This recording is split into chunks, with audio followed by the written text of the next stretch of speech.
जय गुरु जी संगत जी। गुरु जी की सारी प्यारी प्यारी संगत को मेरा दिल से प्रणाम। संगत जी, गुरु जी सत्संग चैनल पर आप सभी का हार्दिक स्वागत है। संगत जी, गुरु जी कहा करते थे कि सत्संग करन वाले दा भी भला ते सत्संग सुनन वाले दा भी भला।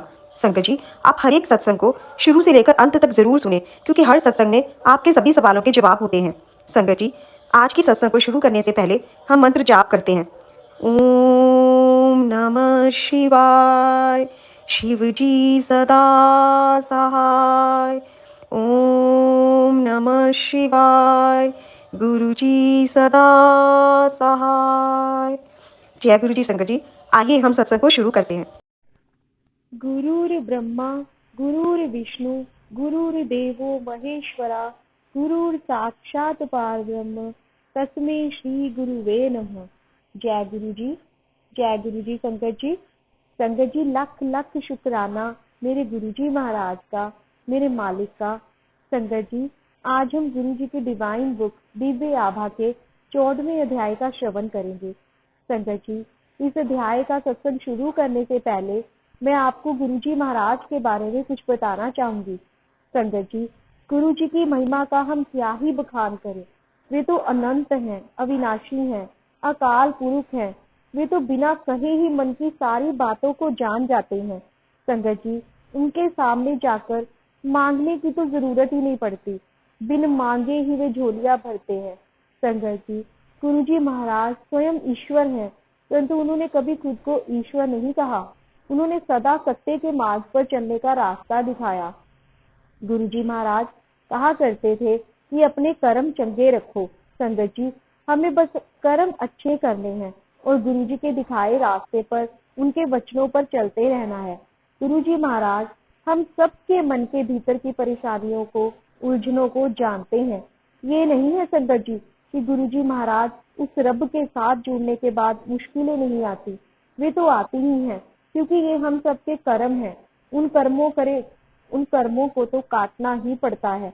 परंतु हमारे गुरुजी महाराज इतने दयालु हैं, वो इतना प्यार करते हैं अपनी संगत से कि 90% कर्म हमारे वो ऐसे ही काट देते हैं, और जो 10% रह जाते हैं वे भी बहुत प्यार से, आसानी से हम सबके साथ रहकर कटवाते हैं। संगत जी, बस गुरु जी से प्यार कीजिए, दिल से उन्हें याद कीजिए, फिर देखिए कैसे आपके सब काम बनते जाते हैं। वे तो हमसे सिर्फ हमारा प्यार, हमारी श्रद्धा ही मांगते हैं और कुछ नहीं। मैं तो सिर्फ यही कहना चाहूंगी संगत जी कि बिन बोलिया सब कुछ जानदा, किस आगे कीजिए अरदास। इन्हें पहले से ही हमारे सब दुख, हमारी सब परेशानियों, हमारे सारे हालातों के बारे में पता होता है, और वे वही करते हैं जो हमारे लिए अच्छा होता है। गुरुजी से जुड़ने के बाद हमारी जिंदगी उनकी प्लानिंग के अनुसार चलती है।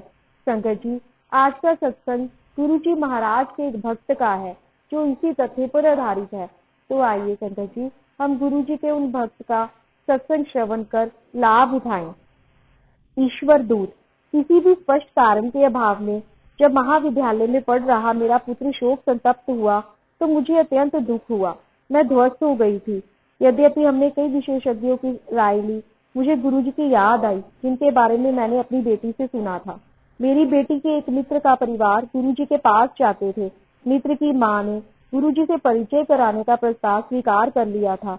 उन्होंने बार बार यह आश्वासन भी दिया कि सब कुछ पहले जैसा हो जाएगा और मेरे पुत्र का वर्ष भी नष्ट नहीं होगा। गुरुजी सब सही कर देंगे। मैं तो अपने पुत्र को स्वस्थ देखना चाहती थी। महाविद्यालय में 1 वर्ष का नुकसान तो कोई विशेष बात नहीं थी। पहले दर्शन के समय ही गुरुजी अत्यंत उदार और ध्यान रखने वाले प्रतीत हुए। एक बार उन्होंने सब कुछ ठीक होने की बात कही तो मैं निश्चिंत हो गई। गुरुजी की कृपा से मेरे पुत्र ने शनै शनै प्रगति करनी आरंभ कर दी। चिकित्सक के परामर्श के विरुद्ध मेरे पुत्र ने आधी परीक्षाएं नियत कार्यक्रम के अनुसार दी। उसके पश्चात महाविद्यालय के अधिकारियों ने उसे 1 मास के उपरांत शेष परीक्षाएं देने की आज्ञा भी दे दी। फलस्वरूप वह सब में अच्छे नंबर लेकर उत्तीर्ण हुआ। परमात्मा और गुरुजी की कृपा से मेरा पुत्र 1 माह में पूर्ण रूप से रोग निवृत्त हो गया। अब वह आनंद पूर्वक अपने छात्रावास में रहकर अच्छी तरह से अध्ययन कर रहा है। उसका शोक संतप्त मानसिक रूप एक बुरे स्वप्न की भांति लगता है। गुरुजी से मिलने के पश्चात ऐसा प्रतीत होता है कि पूरे परिवार पूरे परिवार को उनका स्नेह प्राप्त हुआ है। हमें उनकी छाया में सुरक्षा का आभास होता है।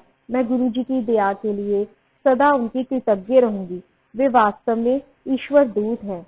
जय गुरु जी, जय गुरु जी। संगत जी, शुक्राना शुक्राना मेरे रब का आज की सेवा के लिए। जय गुरु जी।